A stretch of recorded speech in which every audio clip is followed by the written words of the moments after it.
खरं तर त्या अंगठी प्रकरणाबद्दल सॉरी म्हणायला आले होते मी. मगाशी मेघनाला म्हटलंय मी सॉरी, पण जय आणि माझ्या वतीने मला तुला सॉरी म्हणायचं होतं. I am sorry. It's okay. पुन्हा पुन्हा सॉरी म्हणून घडलेल्या गोष्टी नाही बदलत आहे. विसरलोय मी सर.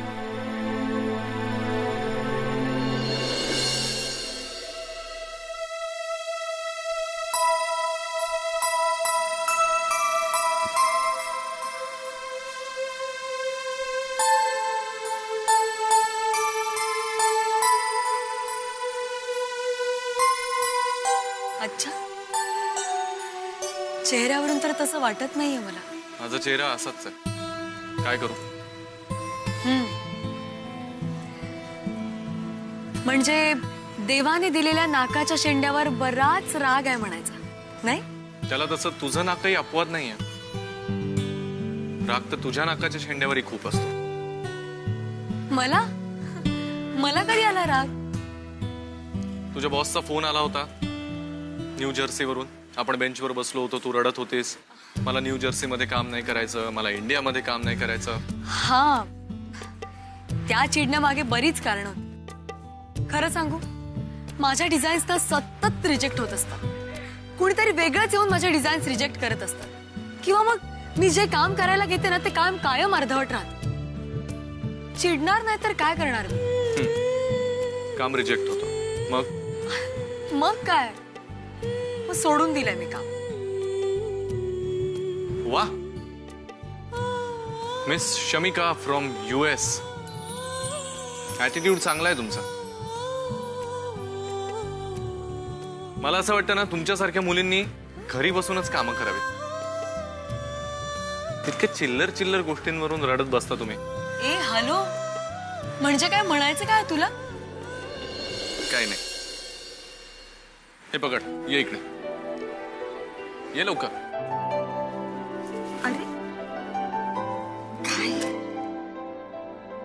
मला सांग, या इकडे काय होईल? कटी पतंग होईल की अजून उंच आकाशात जाईल? कटी पतंग होईल. करेक्ट. निराशावादी लोकांचा ऍटिट्यूड असाच असतो. त्यांच्या स्वप्नांची पतंग नेहमीच अशी मांज्याकडून खाली पडत जाते. हॅलो, मी निराशावादी नाहीये, कळलं ना?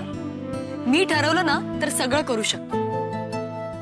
आणि एक दिवस माझ्या डिझाईन्स नक्कीच अप्रूव्ह होतील, बघच तू. आणि काय रे, मी म्हटलं पतंग उडायला लागेल तर उडणार का?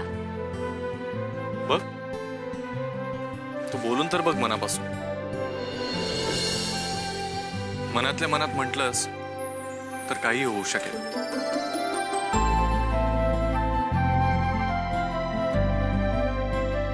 बघ,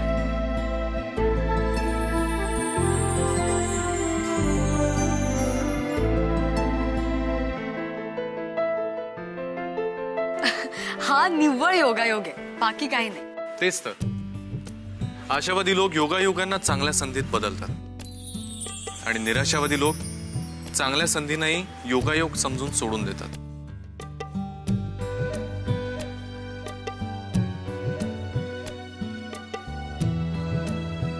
आपल्याला आपल्या पतंगाला आपल्याला वाऱ्यावर स्वार व्हावं लागतं, तरच तो उंच जातो ना. कुठल्याही नकारांना पाऊल पुढे टाकायला, हात पुढे करायला घाबरू नको शमिका. चॅलेंजेस स्वीकार, मजा असते त्यात. कळतंय का काही? तू नेहमीच कसा रे जिंकतोस अभिजित? नाव अभिजित आहे माझं. अर्थच आहे नेहमी जिंकणारा.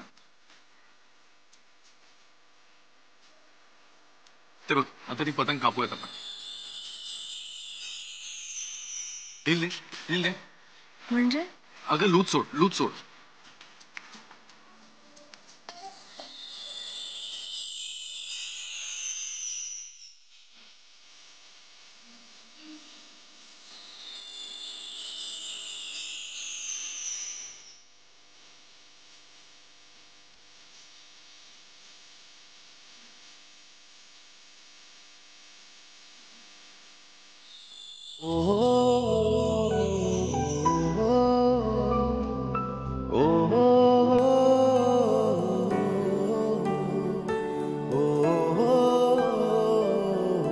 सॉरी.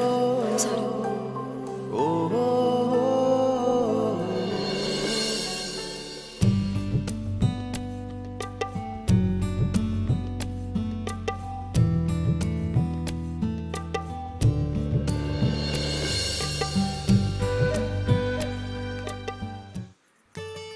काय रे म्हणे नाव अभिजित आहे, कायम जिंकणारा आणि मुलींसमोर कायम हारणारा, हो की नाही? हे समोर आलं की तुझी काय रे फेफे उडते शहाण्या. चल, हे काही उडत नाही. आणि तसंही मला काही कोणाला इम्प्रेस करायचं नव्हतं. तू काय इकडे हिंडत बसलीस? तुला बघायला मुलगा आला ना, आज तरी जरा शहाण्यासारखं वाग.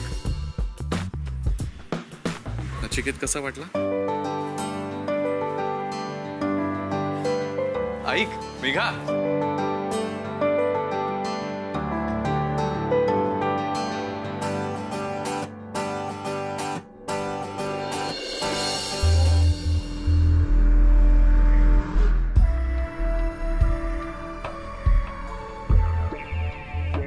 मास्टरमाइंड. खूप विचार करून केलेला हा प्लॅन. शमिका, जय, नीना सगळ्यांना कळसूत्री बावल्यांसारखं नाचवत इथपर्यंत घडवलं सगळं. आणि आता ही आशू अचानक कुठून आली? ही जर खरंच जिवंत असेल तर माझे सगळेच प्लॅन विस्कळीत होतील. नाही, संध्या राजेचे प्लॅन इतके नाजूक आणि तकलादू नसतात. अश्विनी माझ्यापर्यंत पोहोचायच्या आधी मीच तिच्यापर्यंत पोहोचले पाहिजे. किंवा असंही होऊ शकतं, आजपर्यंत जशी ती आपल्याशी कॉन्टॅक्ट करू शकली नाही तसंच यापुढेही करू शकणार नाही.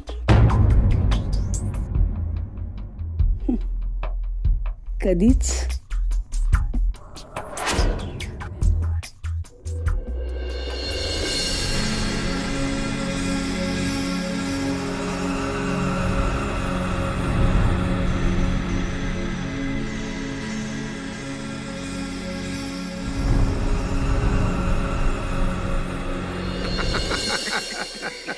अहो, देणं घेणं कसलं?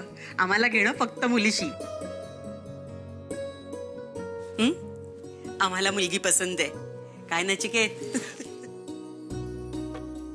मग हा विषय संपला. संपला?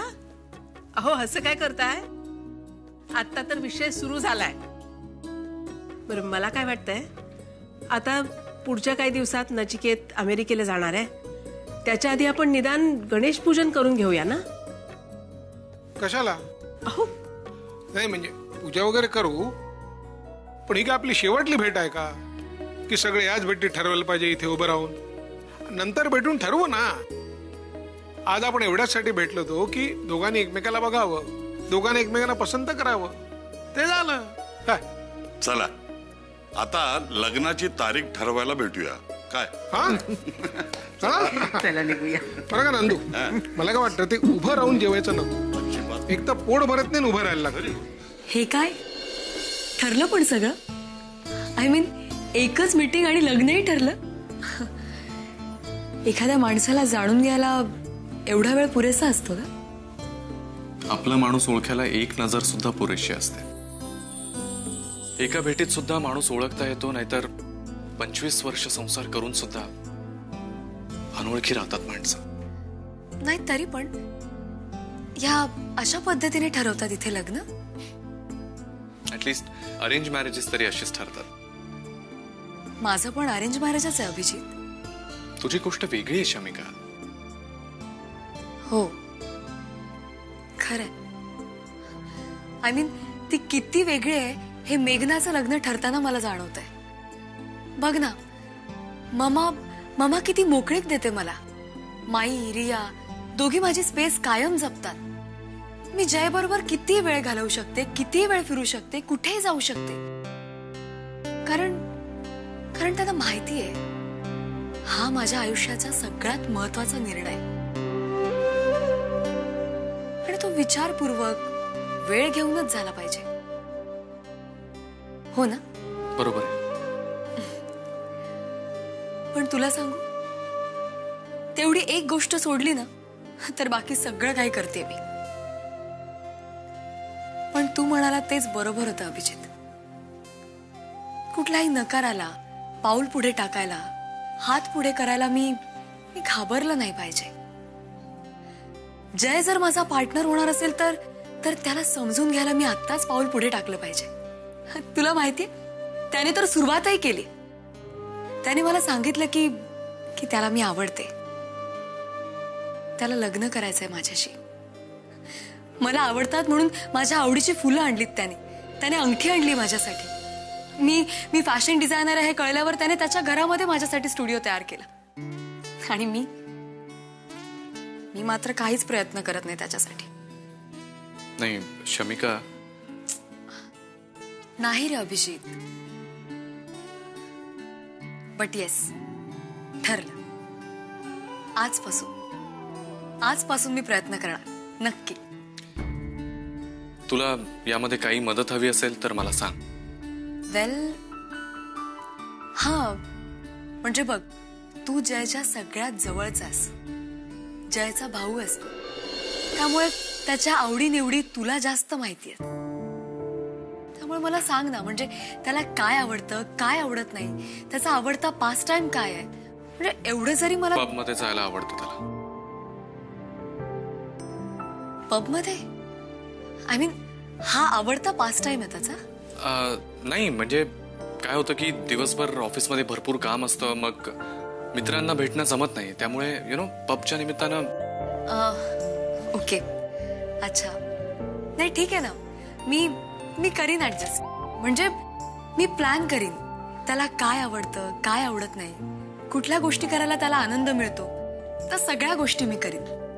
You know, I am damn sure आम्ही दोघांनी जर आपापल्या परीने असे प्रयत्न केले ना तर आम्ही एकमेकाच्या प्रेमात नक्की पडू, हो ना?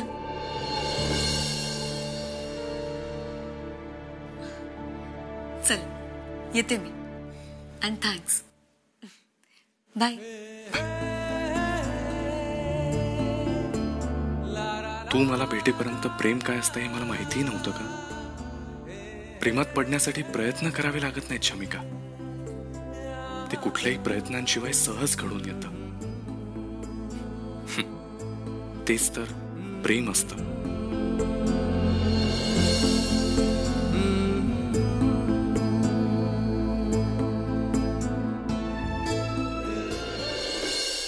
मी प्रयत्न करतोय ना मग, तू बघतेस. आपण जे जे ठरवलंय ते मी सगळं करतोय. ती रूम डेकोरेट करून त्याला फॅशन स्टुडिओ बनवला, शमिकाला दाखवलं मी, तिला आवडला. She is impressed. That's good, that's very good. पण हे सगळं लवकर व्हायला पाहिजे. We are running against time. Jay, आता तूच बघ ना, पहिली गोष्ट आज घडते, दुसरी गोष्ट 4 दिवसांनी, तिसरी गोष्ट घडायला 15वा दिवस उजाडतो. हे नाही चालणार आहे. We are running against time. तुला कळत कसं नाहीये? 23व्या वर्षाच्या आधी शमिकाचं लग्न तुझ्याशी व्हायला हवंय. It is very important. तरच तिच्या सगळ्या प्रॉपर्टीवरती तुझा हक्क राहू शकतो. तिच्या वडिलांनी विलमध्ये स्पेसिफिकली लिहून ठेवलंय, द डे शी टर्न्स 23 तुझ्या हातात काहीही उरणार नाही. म्हणून मी घाई करते रे. ओम, तू असं म्हणतेस जसं की शमिकाची सगळी प्रॉपर्टी लग्नानंतर माझी होणार आहे. आपल्याला फक्त 20% मिळणार आहे, फक्त 20%. आणि तसंच कॉन्ट्रॅक्टमध्ये लिहिलेलं आहे. बाकीची सगळी प्रॉपर्टी आणि शेअर्स सँडी आंटीला मिळणार आहे. मी हे सगळं त्या 20% करत नाहीये. तुझ्या हातून जी घोडचूक घडली आहे ना, त्याच्यामुळे आपल्या दोघांच्याही डोक्यावरती कायमची एक टांगती तलवार असते. तुझं जर का शमिकाशी लग्न झालं तर ती तलवार कायमची दूर होईल आणि ते फक्त सँडीच्या हातात आहे. हो sandy aunty, good morning. Good morning. काय बोलणं चाललंय दोघांचा? माझ्याबद्दल तर नाही. ऍक्च्युली हो, तुझ्याबद्दल आणि शमिकाबद्दल. बस breakfast is ready. Good morning Sandy aunty. Good morning. You have your breakfast. मी पळतो, मला ऑफिसला लेट होत आहे. ओके चल bye. Bye mom. Bye bye. बोला.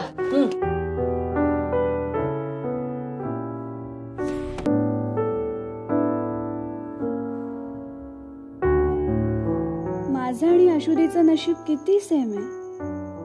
आम्हाला दोघींनाही खरं प्रेम मिळालं नाही. लव्ह इज फार अवे, पण मला कधी कोणी सिरियसली पण घेतलं नाही. का?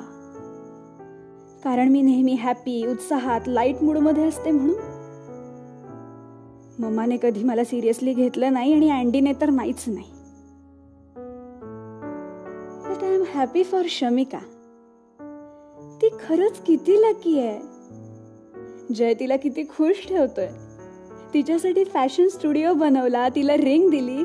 ही is so caring for her. अँडीने मला कधी साधं एक फूल सुद्धा दिलं नाही.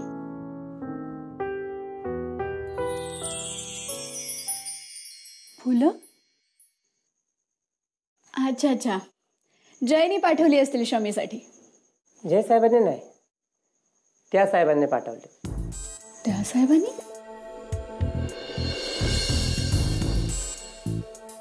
तू पाठवली अशी फुलं? इतकी मेहरबानी कशासाठी? फक्त तुझ्या एका स्माईलसाठी.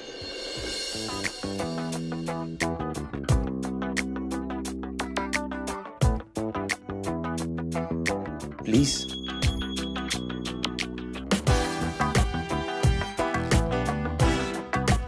That's better. एक्सक्यूज मी, ही जयची रूम नाहीये, माझी रूम आहे. जयची रूम? मी एवढासा असल्यापासून येतो या घरात. आय नो जयची रूम कुठे आहे. Attitude, I like that. आणि बाय द वे, मी तुला भेटायला आलोय. मग जयच्या रूम मध्ये का जाऊ? मला भेटायला? कोर्स. का येऊ शकत नाही?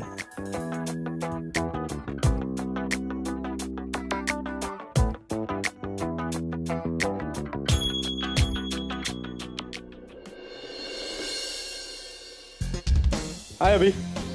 हाय.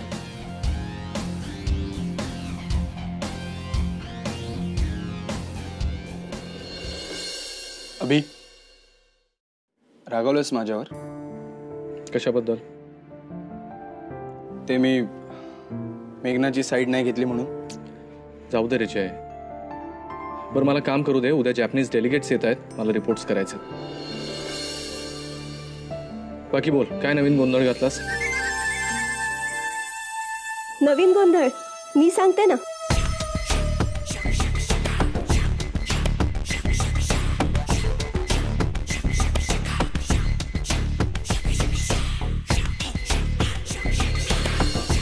Hi, sweetheart, and this is for you.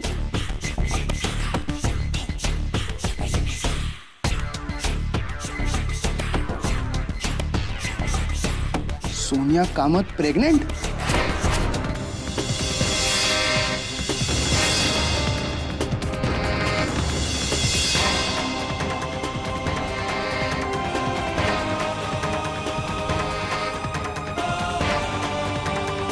Sonia, what's दिस?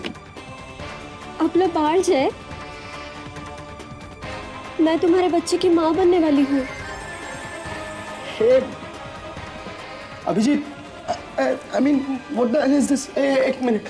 हे बघ सोनिया, आपल्यामध्ये कधीच असं.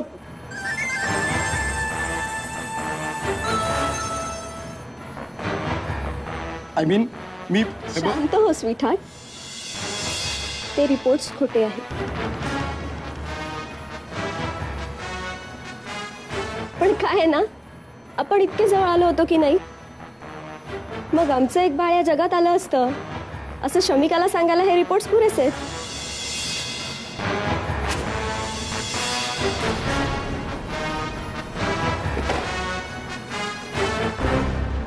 हे तुझं अति होत आहे. तुला नेमकं काय हवंय? जय, एक सेकंड. मला असं वाटतं की तुमच्या दोघांमध्ये तुम्ही दोघं जर इतक्या जवळ आलेले असाल तर मला माहिती आहे हा तुझा पर्सनल इश्यू आहे, पण तरी सुद्धा मला असं वाटतं की यू शुड मॅरी. अरे ठीक आहे, हा रिपोर्ट फेक आहे, पण तिला असं वाटणारच ना, तिला काय कुठल्याही मुलीला असं वाटणारच ना की ज्या मुलाबरोबर आपण इतकं जवळ आलेलो आहोत त्याच्याच बरोबर आपलं लग्न व्हावं. तुम्ही एकत्र असताना घालवलेले क्षण, तुमची सुख दुःख, सगळ्या आठवणी कसं विसरू शकणार आहे ती? तिच्या मित्रमैत्रिणींना, तिच्या घरच्यांना तुझ्याबद्दल माहिती असणार आहे. तुझं लग्न नाही केलंस तिच्याशी तर घरी काय सांगणार आहे ती? एक मिनिट अभि, या लुजरशी कोणाला लग्न करायचंय? हट, मला नाही लग्न करायचं याच्याशी. मग हा सगळा तमाशा कशासाठी? तुला काय हवंय? कमीत कमी 1 करोड रुपये.